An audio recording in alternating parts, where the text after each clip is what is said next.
And we are live. This is 𝘱𝘬𝐞𝑚𝑐𝑠𝑒𝑛, owner of �VIM, here in beautiful Jackson, Wyoming.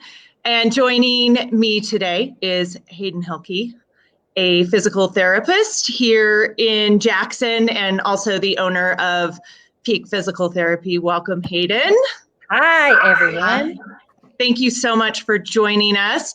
So, starting off, what I want to do is first really kind of go way back when Hayden was a client coming into the studio taking classes, and I'm not sure how it all unfolded, but I'm sure I was volunteering information about how I felt. I have owned an indoor cycling studio, primarily was what we do here, and always have since I opened 9 years ago, and also been an outdoor cyclist and indoor cyclist for pretty much my entire adult life. And I have paid the price, and that's what we're going to really visit today. But what I always appreciated about you, Hayden, at the studio was you have pulled yourself into conversations in an appropriate way, making those of us who hurt feel like we're not hopeless, right? And being able to give me personally movement patterns that I can bring into class. And over time, I've learned so much from you that I've been able to bring into class as I have observed people in our community who come in here, whether they are rehabbing or training for an event or just really want to feel good. So I have been able to learn so much from you. And to make a long story even longer, what I personally have experienced over this year now, almost, with COVID, is that I have to admit that I can't sit in the saddle for as long as I have for the rest of my life, or I'm probably not going to be able to walk. So early on in the COVID experience, I embraced, if I'm not going to be able to pack a room with 25 people all day long and get these people in on a bike, I really needed to explore what was not only right for my body, but think about what might be better choices to add into the studio to get people moving differently. So that's really where we are today. That's how I opened up this conversation to you, which is on overuse injuries. And of course, if you're out there, we always encourage questions. Not necessary, you can just listen in. But if you have any questions along the way for Hayden or myself, please feel free to ask us and we'll see what we can do to help. So welcome, Hayden. Thank you so much. Do I have an echo? Sounds like I kind of do. No, I hear you fine. You sound good at my end, so. Great. So I have been in studio with Julie for years and years, as long as she's kind of been open. And, during cold winter months, having an indoor cycling studio is huge because that means that we can stay active year round. Unfortunately, COVID kind of dropped a ball on all of us, but it's been great, Julie, to have you have so many options for people to have classes online and be able to rent equipment. All of that's huge.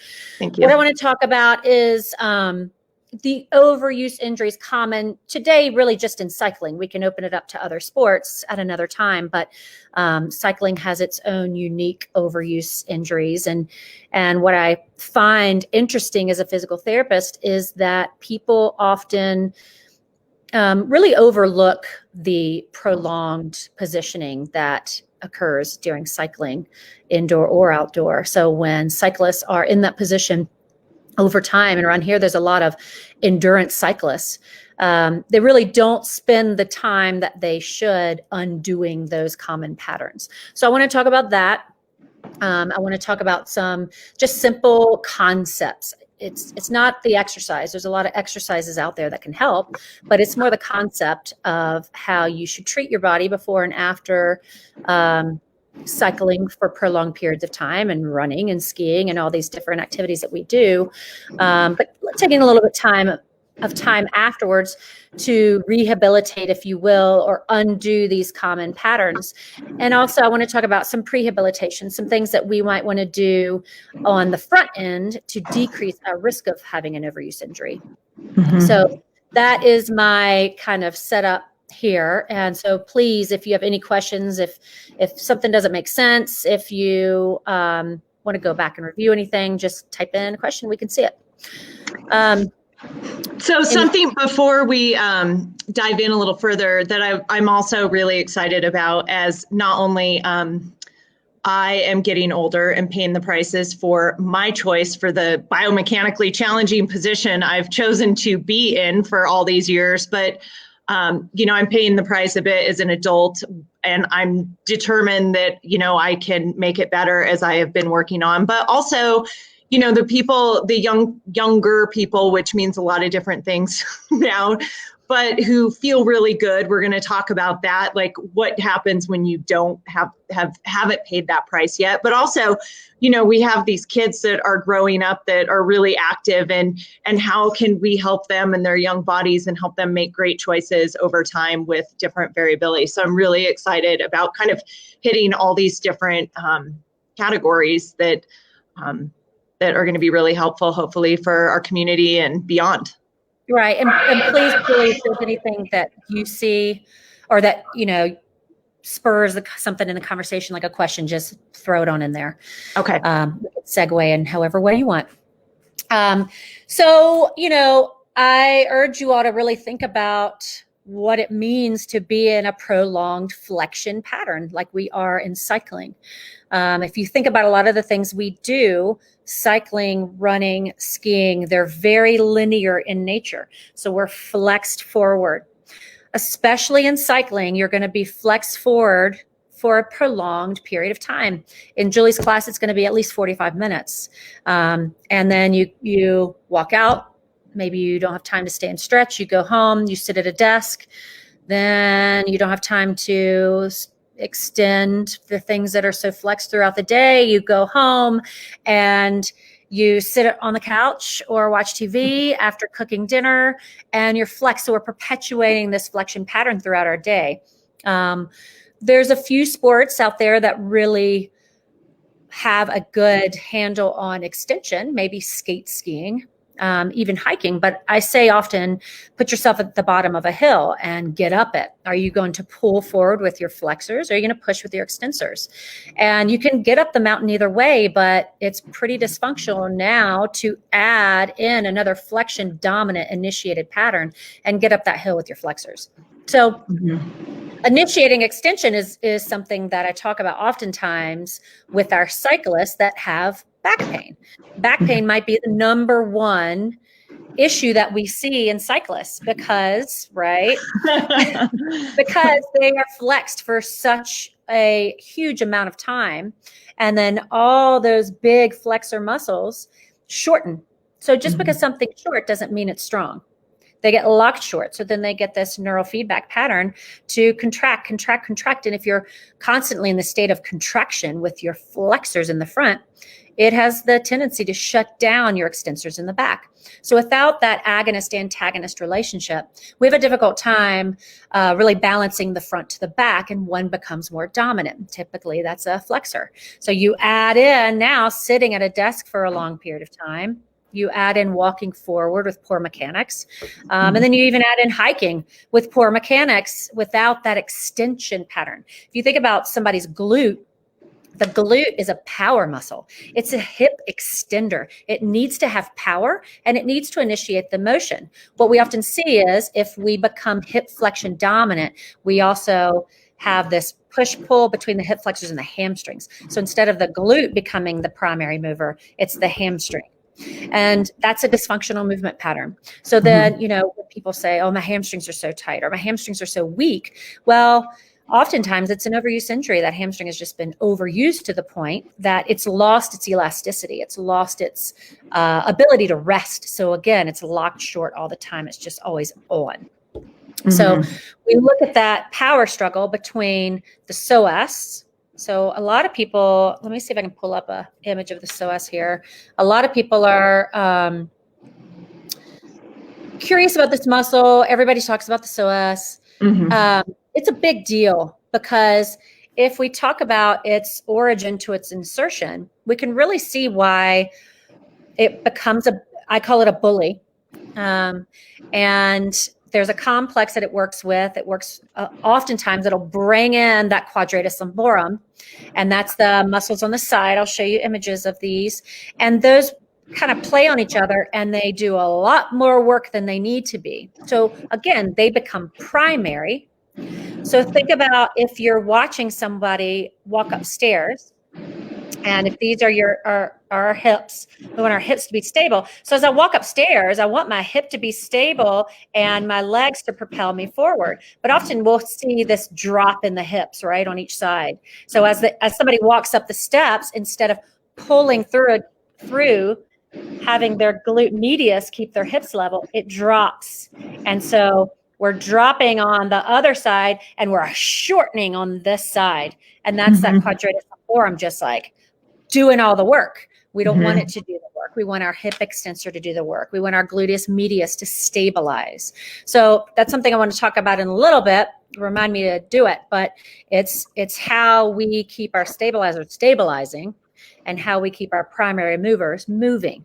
It's important to have that muscle sequencing and have it proper, because otherwise we really have faulty mechanics. And it's not because we're weak. It's not because we're bad athletes. It's just because we get into a faulty movement pattern because we have these muscles that become bullies, and they're like, I'm going to do this job. And it shuts down the other muscles from efficiently doing the job that they need to do, like the extensors and the stabilizers. So let me just pull up real quick. So while you're pulling that up, I'd want to mention that, a lot of times in here, what we see, what I've seen is something that I've experienced where, especially people are more, the tighter they get, the more comfortable they are in that flex position. And people tend to want to go down in that arrow position, which we do always encourage in here not to, unless it's a position that you need to be in for training for an event.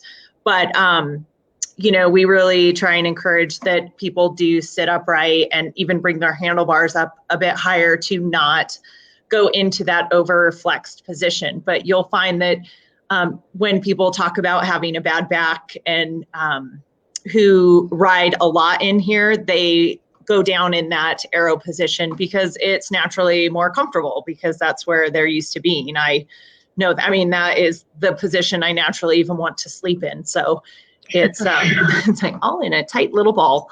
But so it is interesting. The more you spend time in that position, the more comfortable you are. And that's just where people want to go. So they say they're uncomfortable when they aren't in that position. And that is that overuse kicking in. Right. It's just that perpetuated cycle, right? So if we are always flexed, we're going to be more comfortable flexed. You think about, picture someone maybe in our society that's not having to balance and carry things on their heads, but they've sat maybe at a computer for years and years, and they become pretty flexed forward. I always say, as long as you can, you need to at least spend a little time sleeping on your, not sleeping on your stomach, but lying on your stomach, and not with your head all cocked to one side, but maybe rest your head at the end of the bed and work on that extension. We don't often lay on our stomachs. We don't often go into that. You even think of some yoga classes are pretty predominantly flexion based. So yoga does a great job of trying to open up some of those flexion patterns and work on extension. But we really need to be activating the posterior chain and elongating that anterior chain. So I'll just show you real quick. I'm just going to do it this way. It's really super low tech, but y'all get the gist. So if I'm showing you this muscle here. There we go. Okay. So there's the psoas, right? If I look at its origin, it's originating in the lumbar spine. And if I look at its insertion, it inserts in the front of the hip. So we talk about, when we talk about shortening, we're talking about the muscle contracting. So if that muscle contracts, then it's going to shorten and bring us anteriorly forward. So my pelvis is now going to be forward because of how it contracts. And if it shortens, it's going to compress the spine. So that's an important caveat, because when we talk about core stability and we talk about a neutral spine position, we want to talk about how the abdominal muscles will decompress the spine. If I'm constantly compressing the spine, then, any underlying herniations can be exacerbated.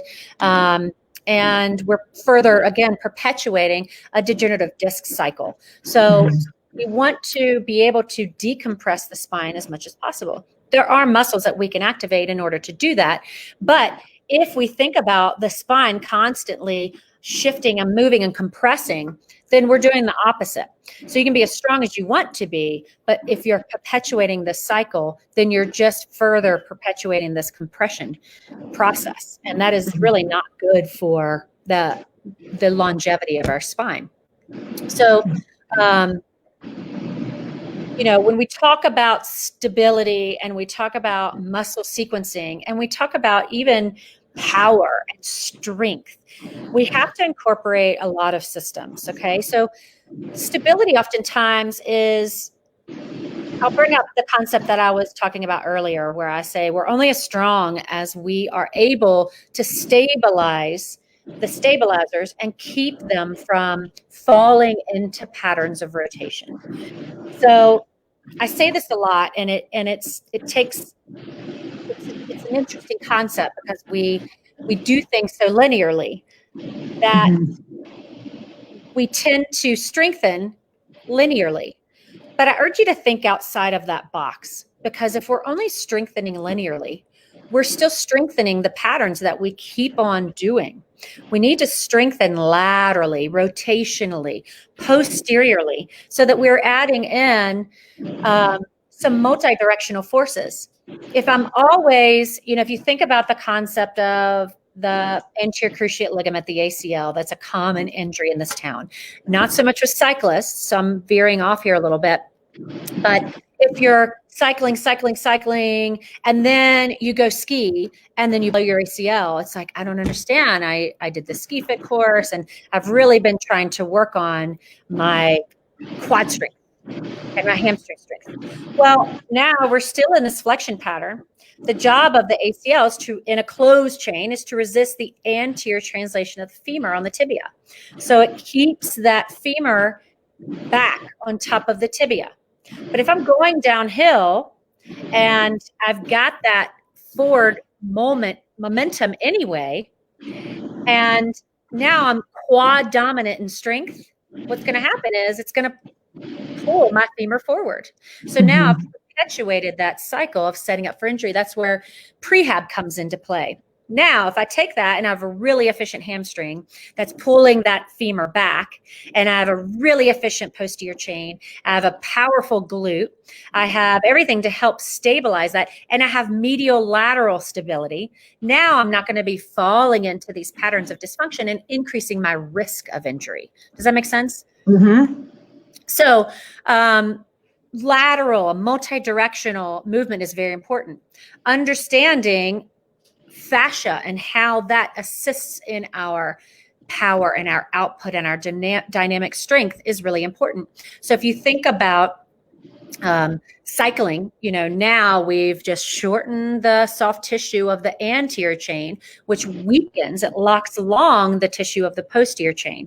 So we've perpetuated a weakness cycle. So things that we would think about then are, all right, I want to strengthen my posterior chain, right? So how do we do that? Bridges are a great way, because now I'm opening up that front line. If something's locked short, I want to lengthen it, right? And I'm strengthening that posterior chain. But again, I can do bridges all day long and do them poorly. There's a lot of exercises out there that can help us, but those same exercises can really add to the problem if we don't do them correctly.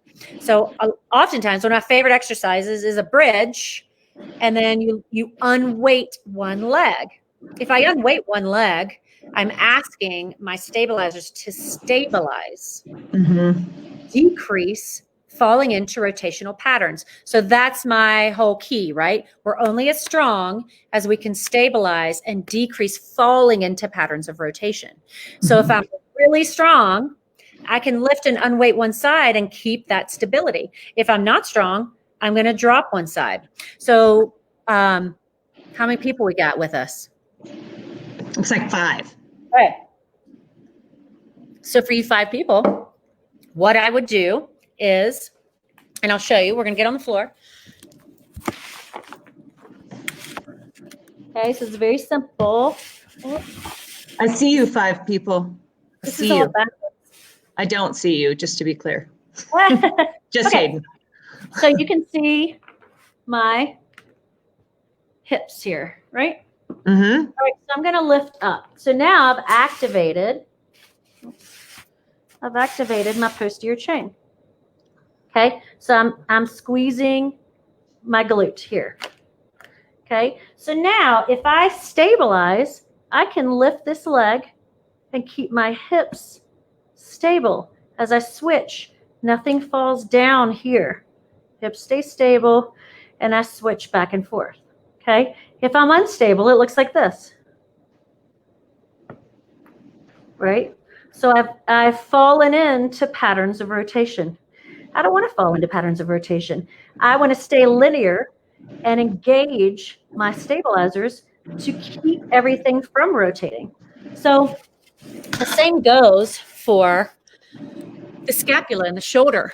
I can be in plank and lift one arm. If I just fall into rotation, right, then I have not, my stabilizers have not kept me from falling into those patterns of dysfunction. So, right. So now that we understand that concept, let's talk about some specific overuse injuries involved with cycling. All right. So for all the people in the back out there, y'all got any? Anybody have any injuries? No, no one here has injuries. Everyone is fully balanced and strong, head to toe. Yeah. Nikki did join us. She said, thanks that you're talking about, so glad you're saying this about yoga, Hayden. She's always trying to get people to back bend. Yes. Back bend. Now, for somebody like me, I can't back bend because I have a rod in my back. So I can take that concept and put it into something that's more moderate. Again, like a bridge or a shoulder bridge or pressing down. Again, it's that posterior chain. And I think yoga instructors do a really good job, especially in this town, of understanding those imbalances and how we are able to incorporate them to decrease risk of injury. So that's a huge tool, because if we're constantly in a flexed pattern and we don't do anything to come out of that flexed pattern, how many people you know have they're cyclists and they're runners and they're hikers? And right, those are their main sports. It's all linear and it's all forward. Mm-hmm. So again, use hiking as a great tool. If you're a runner, don't just run on flat, run uphill and see what's getting you up there. It really should be your glute. And if it's not, you need to spend some time figuring out how that glute can kick in first. Mm-hmm. If it's hamstring always kicking in or your hip flickers, a lot of people say, I do bar and my hip flexors are killing me. Okay, bar again is a fantastic tool to assess what you are doing and what movement patterns are. But hip flexion soreness with bar is a little dysfunctional. Bar, the point of bar is to get that booty. So if you've got a good defined glute, bar will help that develop, right? Mm-hmm. But it can also perpetuate the problem if you're constantly overusing it with your hip flexor. So right. All these exercises can be great. They can also be awful. It's the concept that you really have to understand. So mm-hmm. if you think about back pain, we're going to call that our number one issue from cycling, okay? Mm-hmm. Back pain, if we want to just make it real clear and simple, the front is tight, which shuts down the back. The front is tight, the back is weak. So you need to find balance between the front and the back. If you're always flexed forward, you're going to be shortened in the front. Soft tissue is soft tissue. It's not bone. Bone, we don't really change the contouring of unless we break it, right? But muscle, we do. Think about a runner. You've got fast runners and you've got endurance runners. They have completely different body types because they train differently, but they're both runners. So a sprinter is going to have defined type 2 muscle. A runner is going to have endurance properties, right? Their muscle is going to be longer and leaner. So that shows you that the muscle can change and adapt depending on how we train it. You know, a linebacker is going to look different than a running back because they train differently, but they both are football players. So with back pain, we want to make sure that we are balancing the front and the back. We want to make sure that we're strengthening the glute, strengthening that posterior line, but not perpetuating the issue. So I could do a bridge, I could do a back bend and go straight into that anterior pelvic tilt. Now I've perpetuated the issue because I'm compressing the spine. I want to lengthen the spine. I want to engage my core and balance that out. And then I want to primarily move with my posterior chain. So exercises would be, bridges are great. Back bends are great because they also incorporate that thoracic extension. Planks are good, but again, they're in the front. So you have to make sure that you're not just shortening everything in a plank position or that they're not going into a lot of thoracic rounding. Another good exercise that I really like is a standing hip extension. So if I'm here, and this is something that people do wrong a lot as well.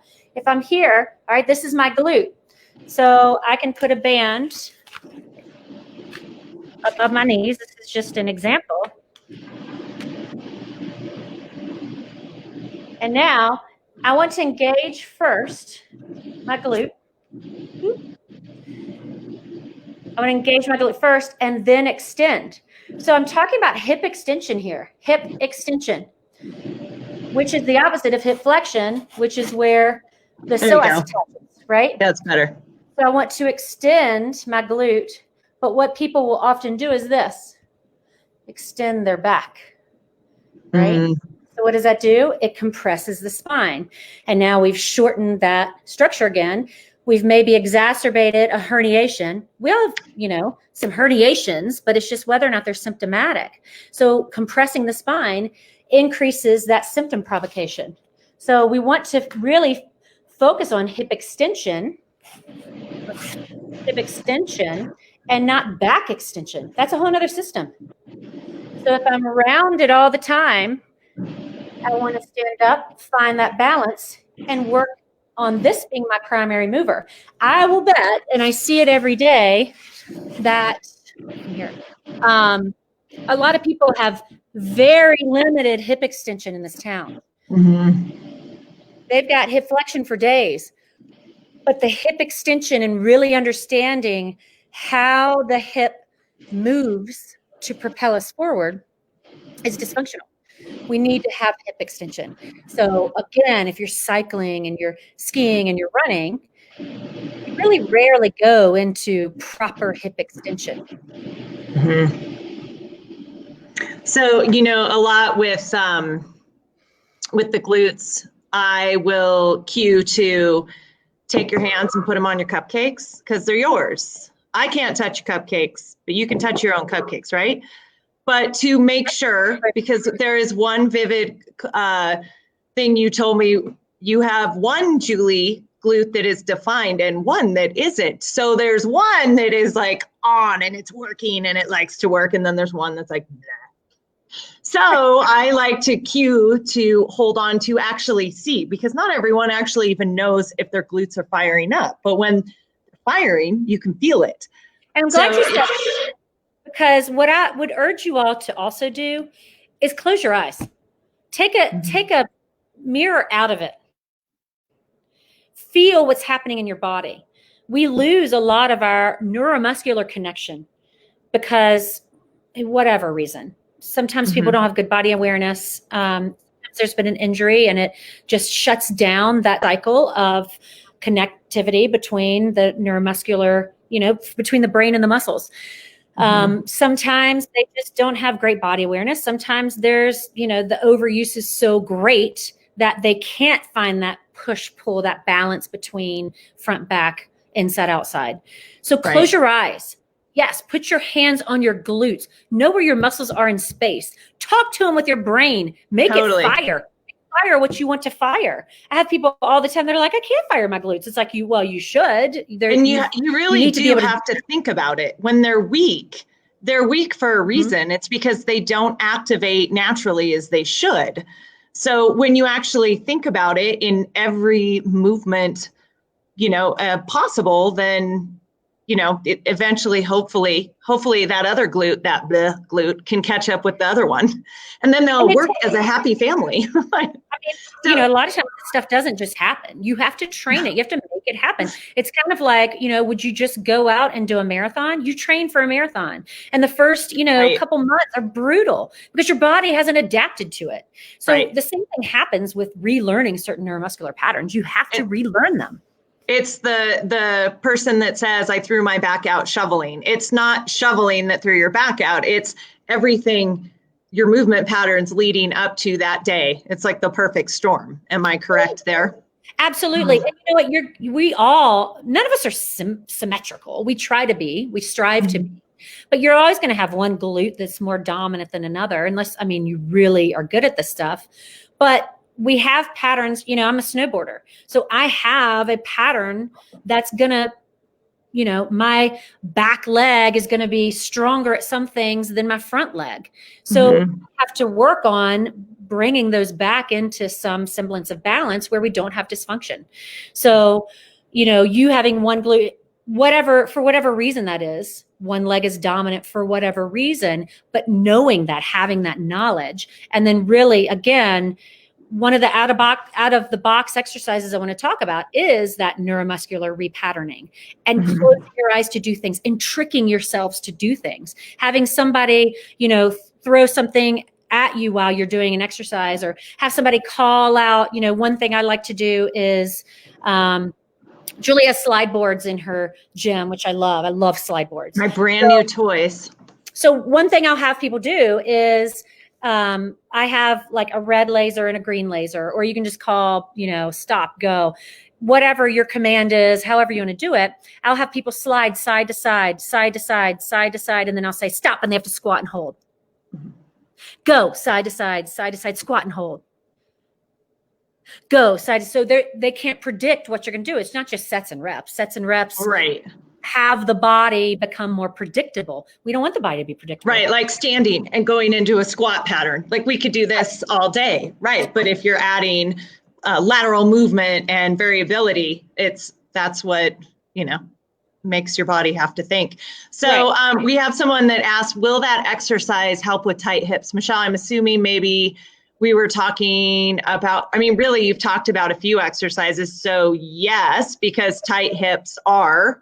Well, it's a great question, because is it going to help with tight hips, or is it going to perpetuate the problem? Is it going to exacerbate the back? The answer is it depends. It depends on how tight your hips are. Hip mobility is like, it's the keystone to everything. If we have to have hip mobility. If we don't have hip mobility, the hip is a mobile joint.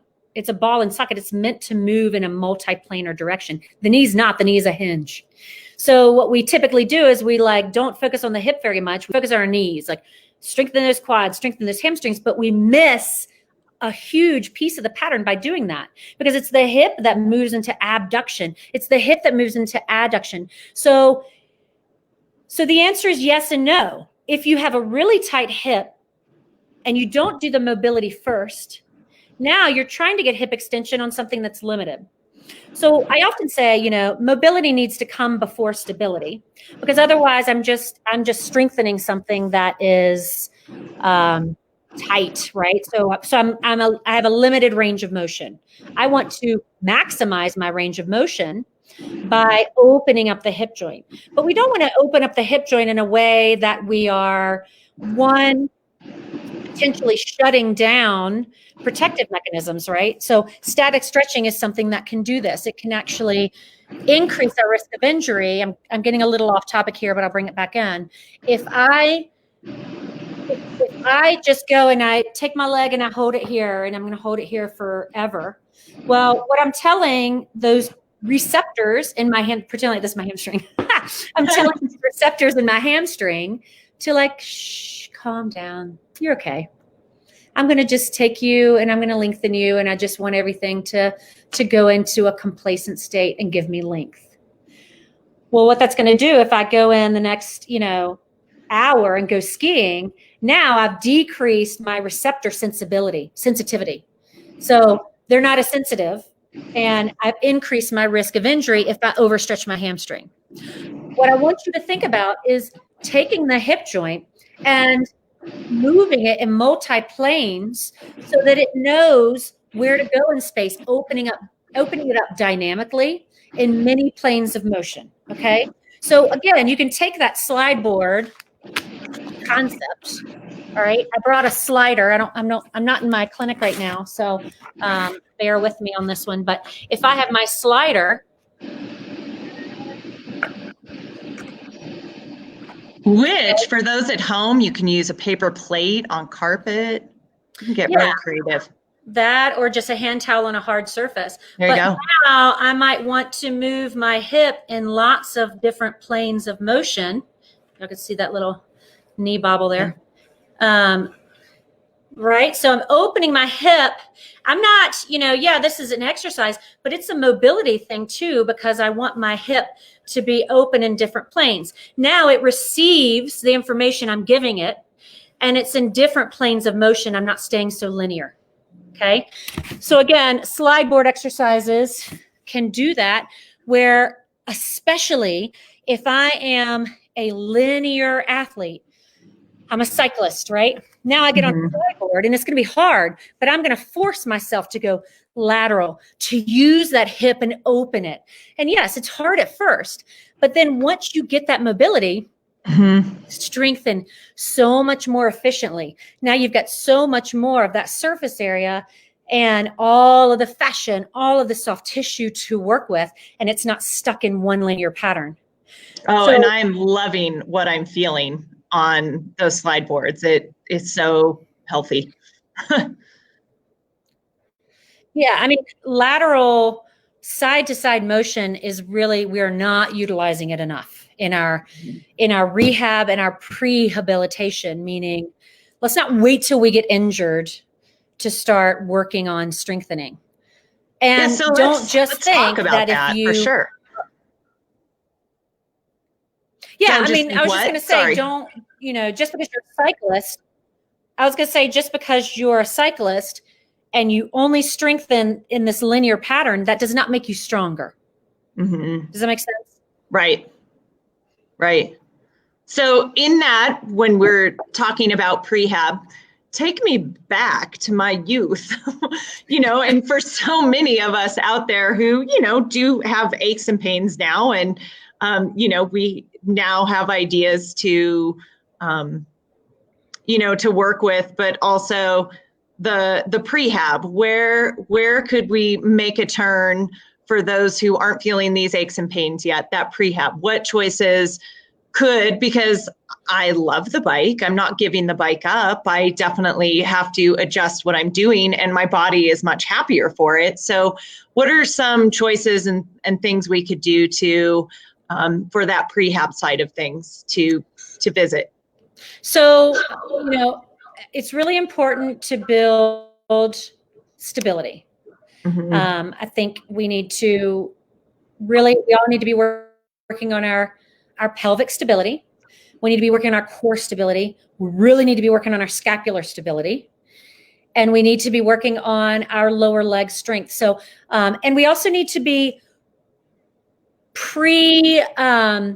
thinking about these dysfunctional movement patterns. So if flexion is the dysfunctional movement pattern we keep talking about, we need to look ahead and decrease the flexional overuse. So a lot of times that's going to be thoracic flexion, right? We see a lot of those people that are kind of turtle backed. So work on thoracic extension and thoracic rotation. We lose thoracic extension and rotation first. I mean, those things, and then, we lose hip extension. But a lot of people this is another crazy concept that is just a cornerstone of something really easy. A lot of people have lower back pain. Oftentimes it's because of a tight hip flexor, decreased hip extension.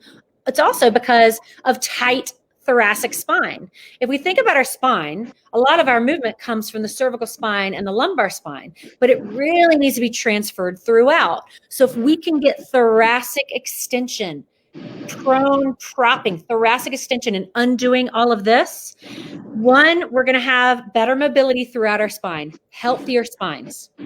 Two, we're going to have less restricted pecs, right? So decreased shoulder impingement. We're going to have better mobility and stability at our shoulder blades. So decreased pain in our shoulders to begin with.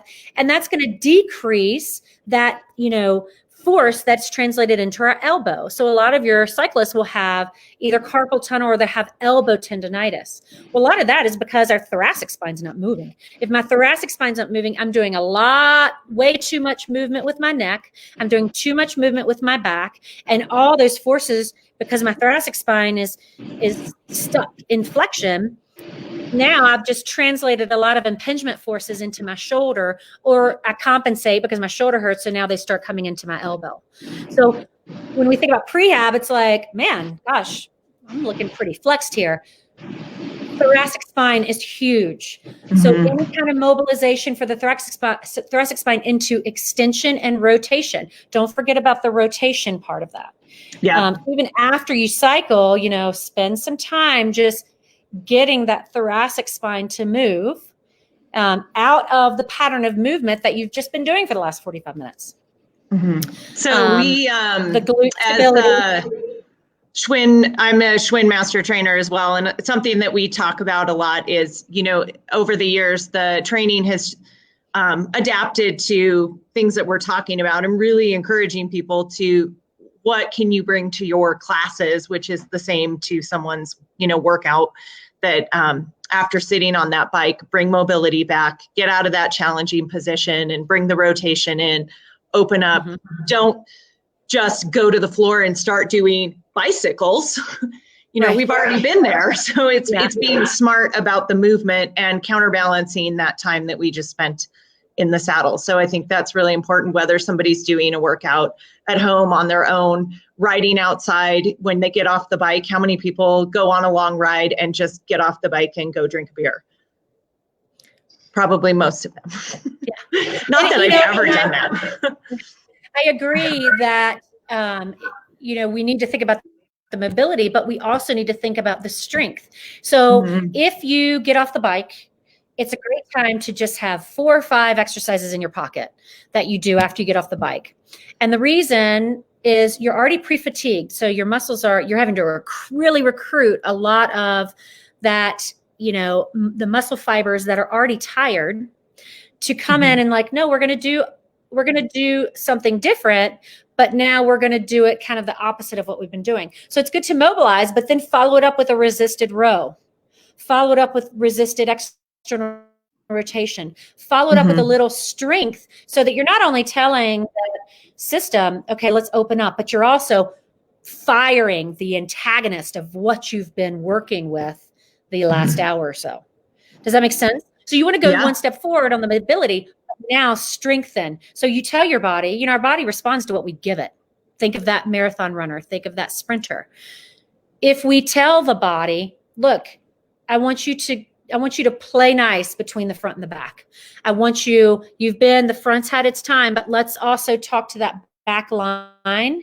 Now you've got a really nice relationship between agonist and antagonist, and one doesn't bully the other. Then they can both fire. It doesn't take long. Take about 10, 15 minutes after you ride a bike for an hour, and just say, okay, yes, we're going to open up, but now we're just going to take a TheraBand, and we've been flexed for the last, 45 minutes or so. We're going to take a TheraBand, and after we do our thoracic extension, we're just going to externally rotate. We're going to roll. We're going to do a lat press. Okay. So they can be simple exercises. I would say, all right, I'm a cyclist. So I've been sitting on a bike for a long time. I've been sitting on the bike for an hour. I'm going to get up. I'm going to extend my back. I'm going to do some kind of posterior chain exercises, maybe a mid row, maybe a lat press, maybe some shoulder external rotation. I'm going to do a couple bridges because I want to open up the front of my hip, and I want to get my glute involved. I might want to stabilize, or I can do a standing hip extension. And then I'm going to do some lateral hops or resisted monster walks, right? Multi-directional. I don't need to just go side to side. I can move all around with a resisted monster walk. There's 4 exercises. It'll take you 10, 12 minutes. And now you've balanced that front to the back. And because you're pre-fatigued, it's going to be, those are challenging at first, but they'll strengthen faster. That's great. Great advice. Thanks. Anything else? Thanks. Anything else we can think of besides? Well, so yeah, let's just recap a little bit. Okay. Common injuries for cyclists: low back pain. Yep. Cervical strain, again, because I'm here. If I open up my mid back, now I've got more mobility throughout my spine, and it's not just concentrated to 2 areas of my spine. Okay. Mm-hmm. We often hear about cervical problems and lumbar problems, but we rarely hear about thoracic problems unless somebody breaks a rib, right? So the thoracic is so stiff, it transfers so much mobility to the hypermobility to the cervical and lumbar spine. So if we take all of that stiffness and we transfer the mobility throughout the spine, we'll have less hypermobility at the cervical and lumbar, and we can do a better job of translating those forces throughout the spine. Okay. Mm-hmm.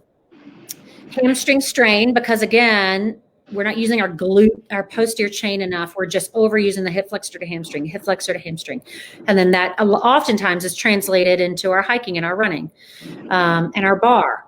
With bar, you want your booty to be on fire. You don't want your hip flexor to be on fire. Mm-hmm. The shoulder, again, oftentimes because we have a tight thoracic spine, it will translate into impingement of the shoulder, right? So I'm here, my thoracic spine's tight. Now I go to lift a coffee mug, and that's as high as I can get my shoulder because everything's pulled forward into that flexed pattern. If I can get thoracic extension and get full mobility of my shoulder, now I can really work throughout that range of strengthening my rotator cuff. A lot of cyclists don't have a really built upper body because they're so lower body dominant. We need to think about the upper body as well. There's our prehab again, because with that weakness, we can get impingement pretty easily. We treat the impingement, but we haven't changed the root of the issue, that tight flex thoracic pattern, the scapula becoming weak and forward tilted, which is causing that compression in the supraspinatus tendon. So then forces are transferred sometimes into the elbow. Now we have lateral epicondylitis. So a lot of, if we take the concept or if we ignore the concept, then it can perpetuate problems down the chain. Okay. Mm-hmm. So sometimes an elbow issue can be because of a faulty shoulder mechanic. Okay. Right. So we've got links to another. Exactly.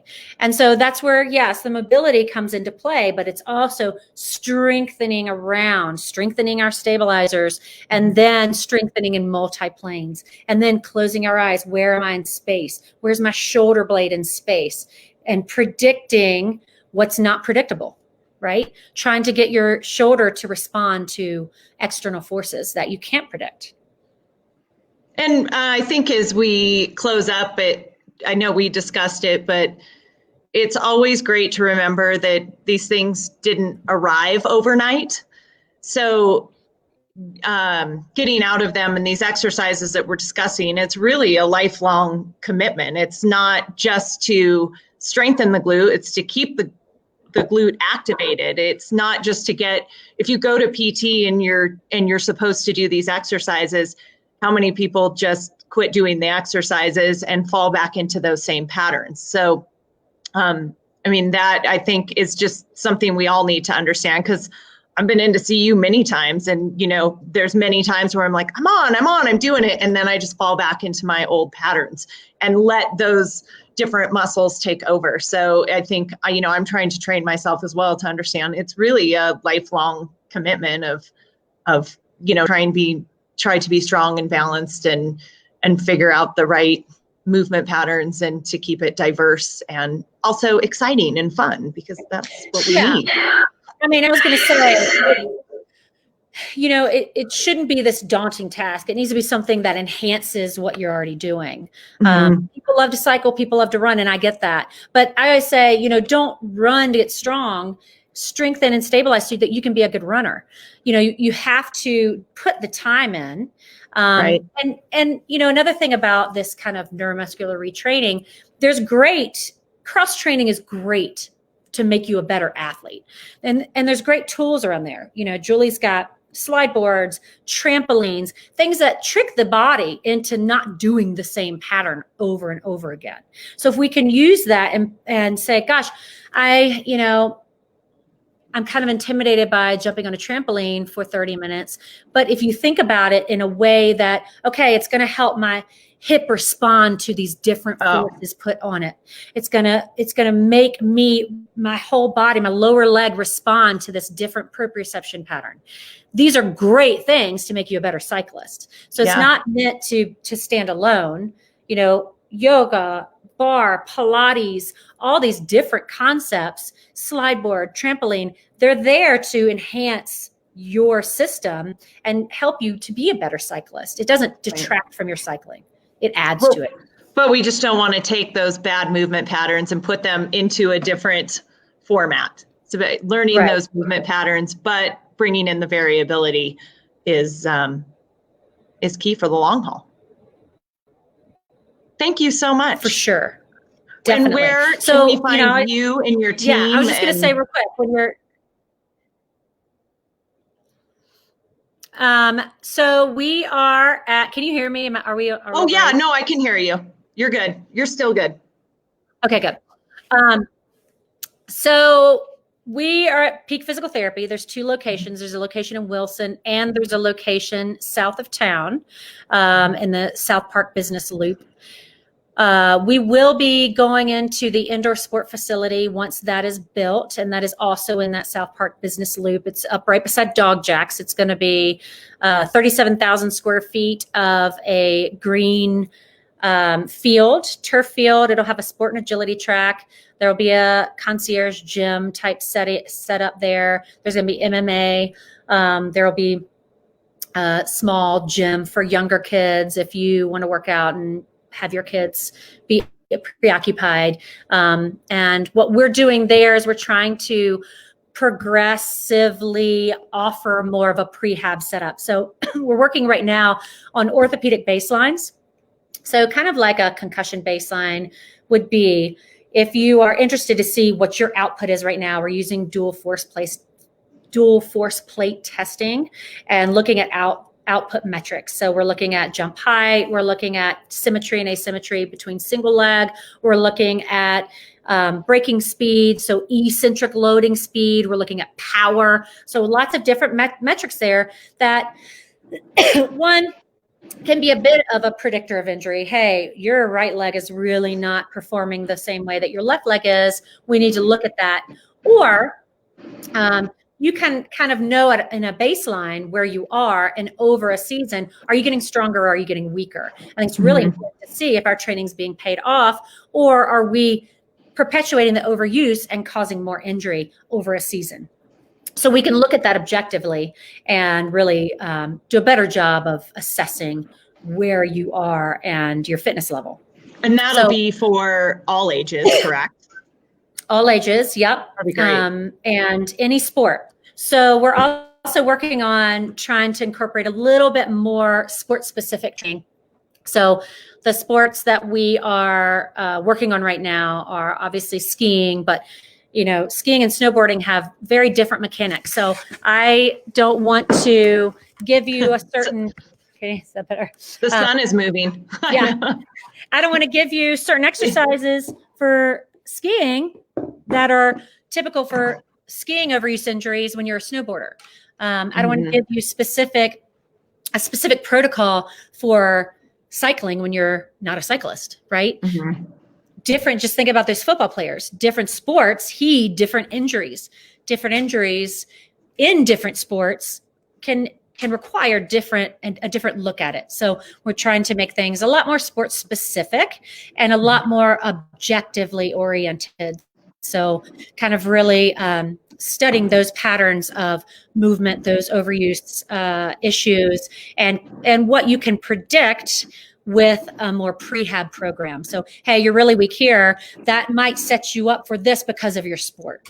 So that will be our new concept, and that'll be kind of really put into play. We're doing the force plate testing now. We're doing sport-specific objective baselines now, but we'll really be rolling that out when the new indoor sport facility is built this summer.